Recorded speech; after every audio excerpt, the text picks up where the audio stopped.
Hey, this is Shauna from She's Got Assets. I'm going to go live here. I'm just going to click a few things. So just bear with me here. We'll see if this decides to work. Got to get going in Facebook. Thanks everyone for tuning in. And I know it's kind of like dinner time. So just see if this works. We have a fun topic tonight.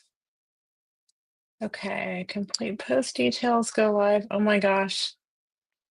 I think it might actually work. Fingers crossed. Looks like it's starting.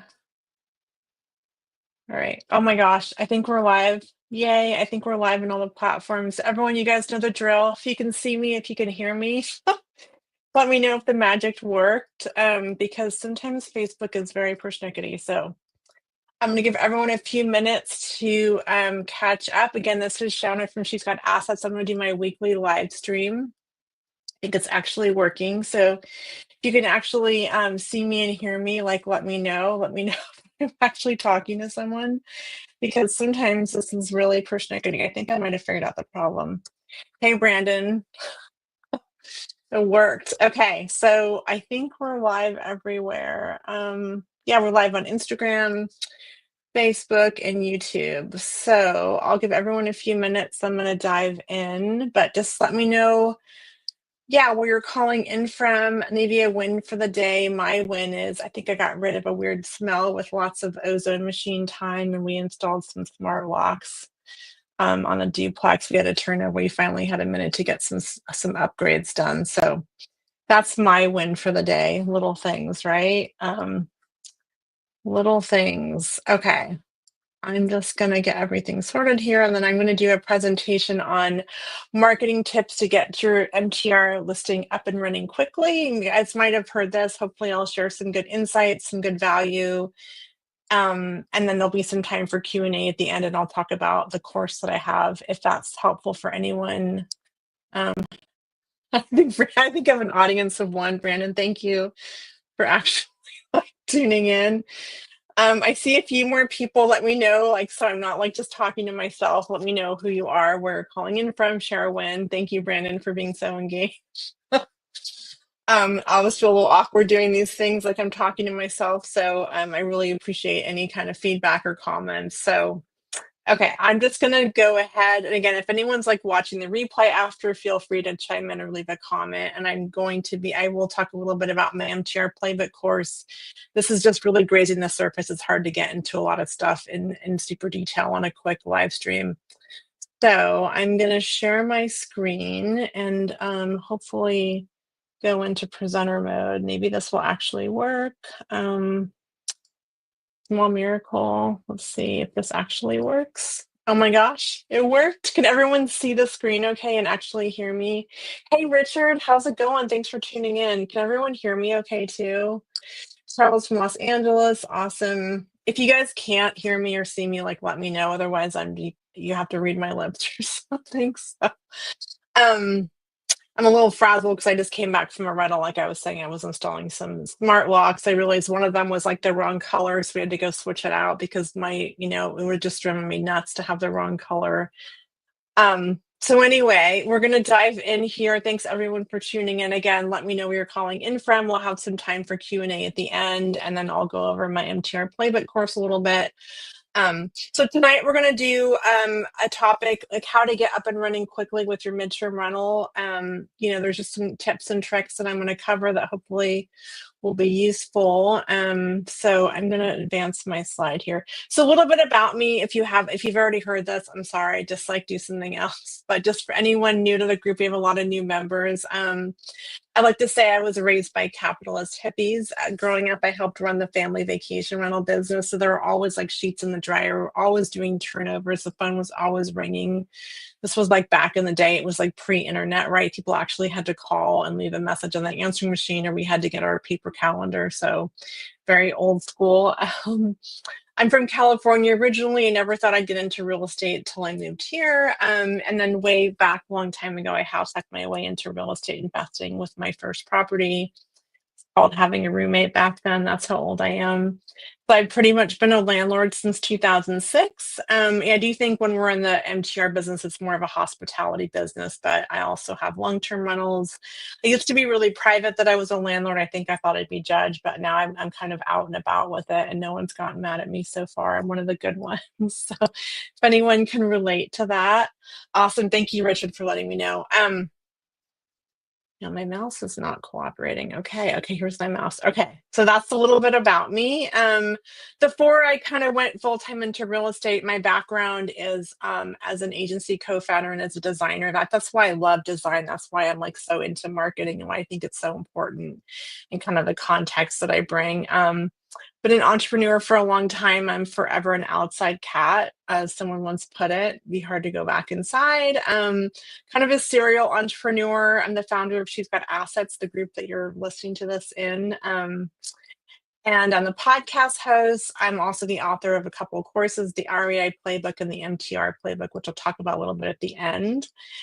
And yeah, and then we have cedar and porch properties, and we buy fixtures under Shona buys houses. And I live with my family in Portland. Oh, there's a typo there. Look at that, Portland, Oregon.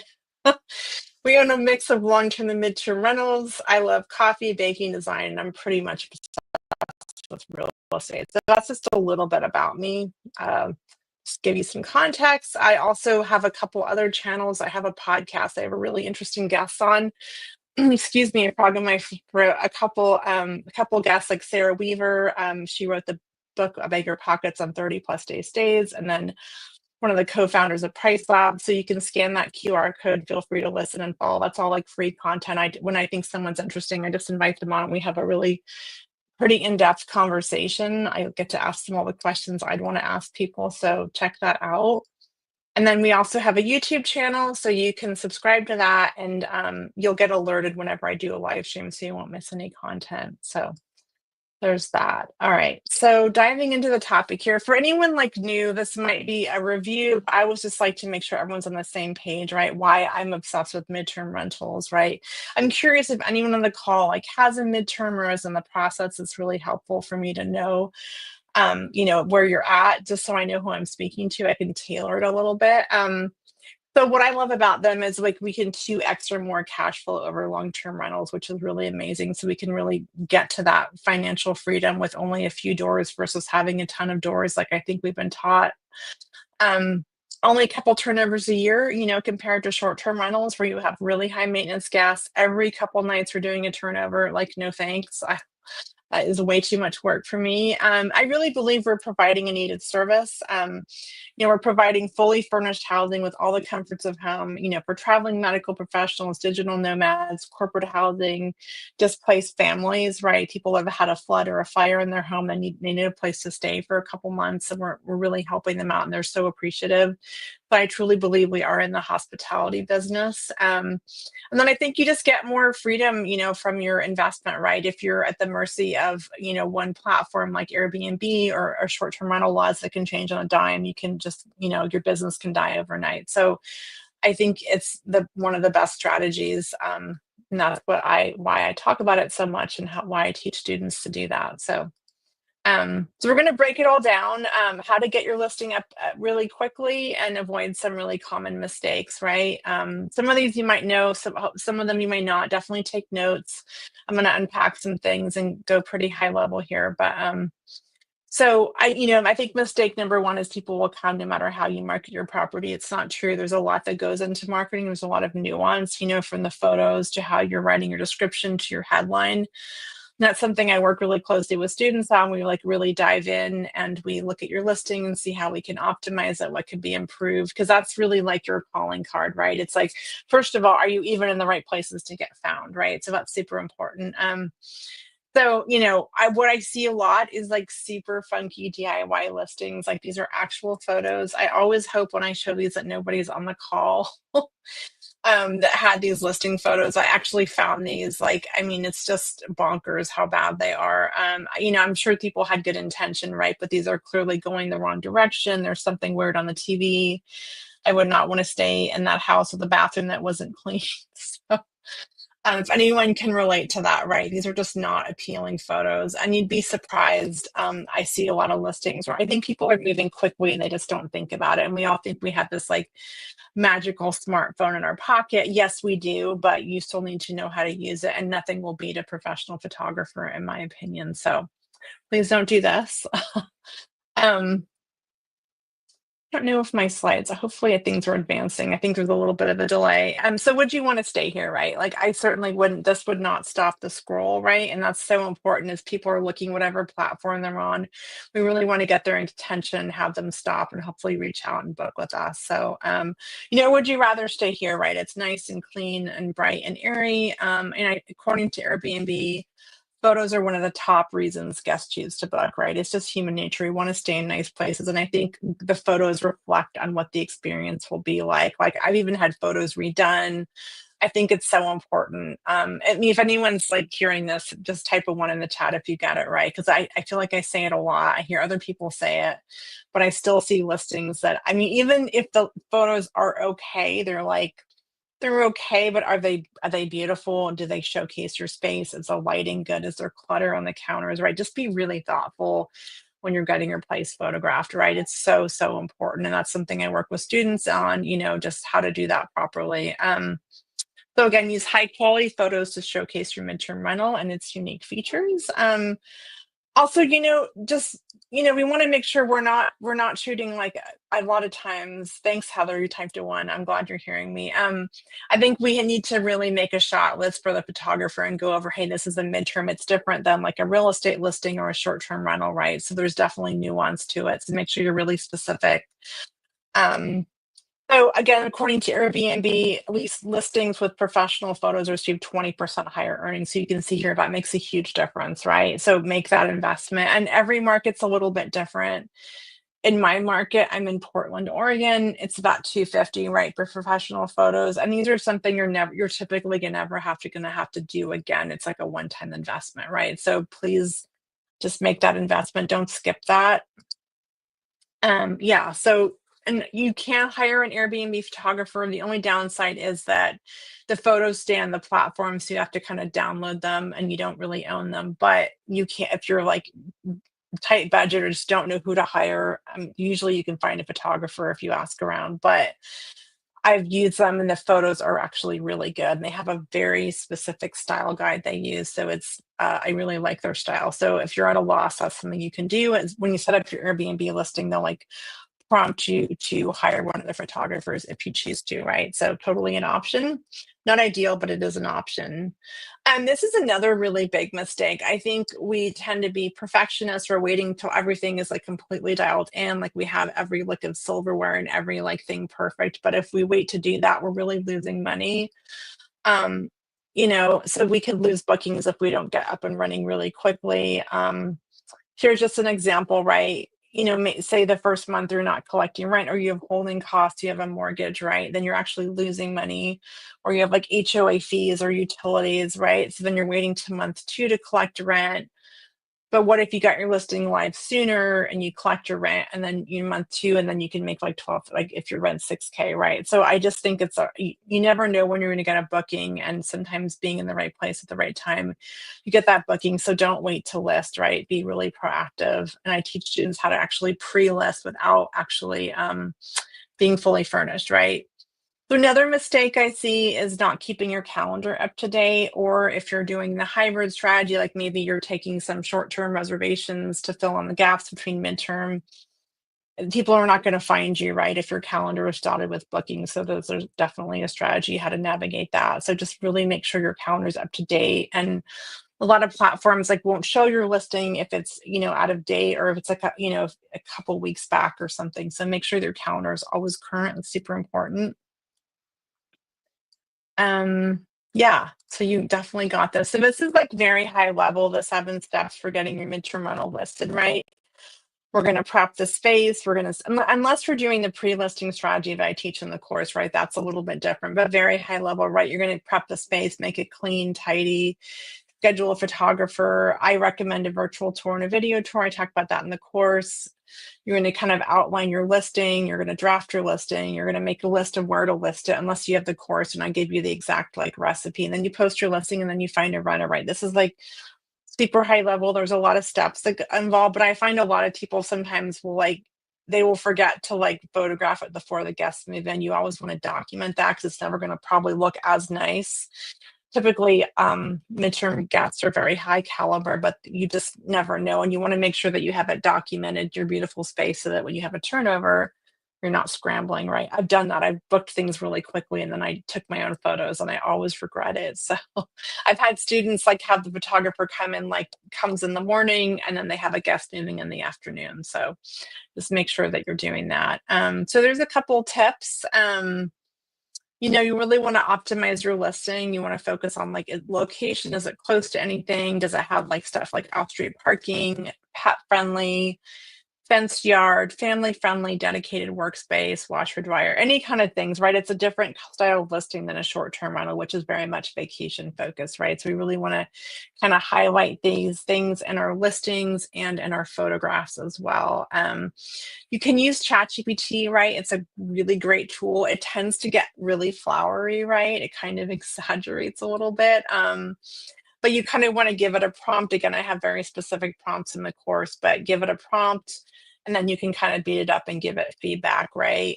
You can give it tone and style feedback, make it more conversational, right? Give me 10 alternatives, give me 10 more descriptions that don't mention X. You can kind of tell when something's written by ChatGPT because it sounds a little bit out of the box, kind of like a little generic. So we want to make sure we're giving it lots of feedback and it gets you like 90% of the way there, but don't just rely on ChatGPT because it feels a little bit inauthentic and a little bit cheesy, I guess, right? So those are some tips. And then you want to make sure to optimize your listing, right? You really want to make sure you're putting in your listing who you are looking to attract, whether it's traveling nurses or displaced families that have had some kind of disaster in their home, right? We want to let people know that we have flexible lease terms, that we are hopefully pet friendly. If you're not pet friendly, talk to me. I'll try and convince you why that's so important. And we cover this really in depth in the course, right? But this optimizing can make the difference of getting found or not, right? So it's super important. And these are some of the top places to advertise. Again, I have the full list in the course at like very high level here, right? Make sure you're on Zillow, Furnish Finder, Airbnb. There's a lot more, but this is just a very high level list.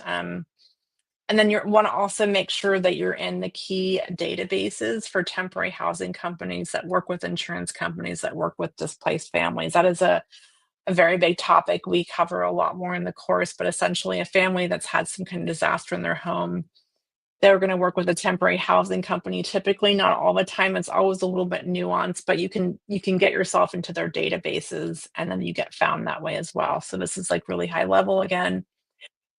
And then for anyone that just kind of wants that recipe, needs some hand holding, there's a lot of nuance that goes into this. And I think sometimes just being in the right places and having the right listings makes a huge difference in getting booked quicker, charging that premium, right? So the MTR playbook really covers everything from market research to setting up your midterm, like what kind of smart tech to get, what kind of mattress has a full list with Amazon links, and it goes very in depth on marketing, depending on what kind of avatar you're trying to attract. We cover that in depth, where to list, how to optimize your listing. And then finally, we cover very in-depth operations, how to do screening, what kind of screening to do, what kind of security deposit to charge, how much to charge for insurance, right? Because it's kind of a tiered strategy. They're coming in for shorter time frames than like 3 months, right? So there's a lot of nuance. You guys can just drop a comment in the chat if you're interested in that, or you can text me at this number. Mears, one of my sales team, will get back to you, 503-831-9845. So yeah, with that being said, I hope that was helpful. Let me know in the chat if you had any good takeaways or if you have any questions. I'm always happy to answer Q&A because I know there's a lot that goes into this. And if you're watching the replay too, just definitely drop that in the chat if you have a question. So I definitely have a few minutes if anyone has questions or feedback or anything like that. And I'm also curious to know who has a midterm. And sometimes I have students that have midterms, they just are looking to optimize it a little bit. They're not in all the right places, right? Or they don't not quite sure how to get found for insurance claims for displaced families. Sometimes people are just starting out. So wherever you are in that spectrum, I can work with you directly and kind of make you a roadmap of how to get booked and attract those guests that you're looking for and just bring that cash flow in, right? All right, Sarah's asking, is there a size type of home that's best for MTR?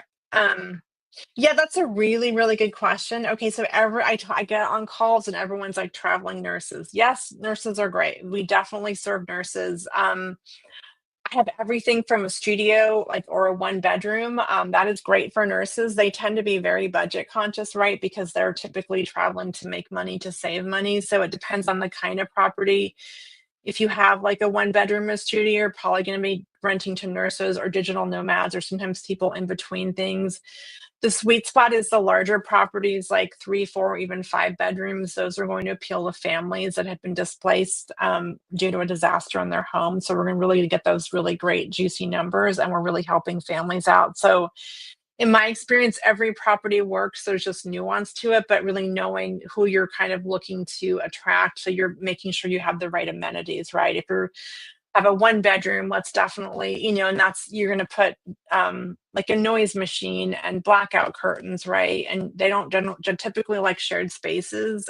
So yeah, every property works. I think if you're going after the really, more, the bigger the houses, they're better for insurance claims for families that have been displaced. Because a family will typically, if they're coming from a three bedroom, they will go to a 4 bedroom or a 5 bedroom, but they're not going to downsize to a 1 or 2 bedroom, right? So it's a really great question. There is definitely some nuance to it. And we always want to be optimizing for different types of guests, right? But yeah, hope that answers your question. There's kind of a lot that goes into it. Oh, you're welcome, Heather.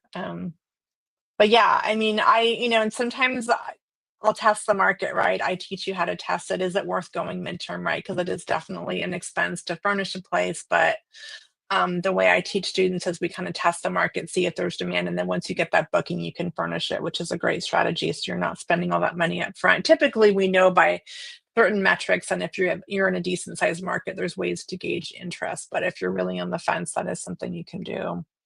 But like the duplex I was just at, I bought it off market, like 0 down, and it was great. And I'm like, I don't want the hassle of a midterm. I just keep it easy. And I wasn't really getting the guests. I was looking at the caliber of guests or the rent. I kept having to lower it. So I did my A/B test and I got both sides booked really quickly as a midterm. And basically it's 2x over what long-term rent would be. So it's really way more profitable. So typically, but yeah, again, every property type works. It just depends.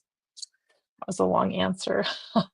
Any other questions? I have a few more minutes, so don't mind answering questions at all.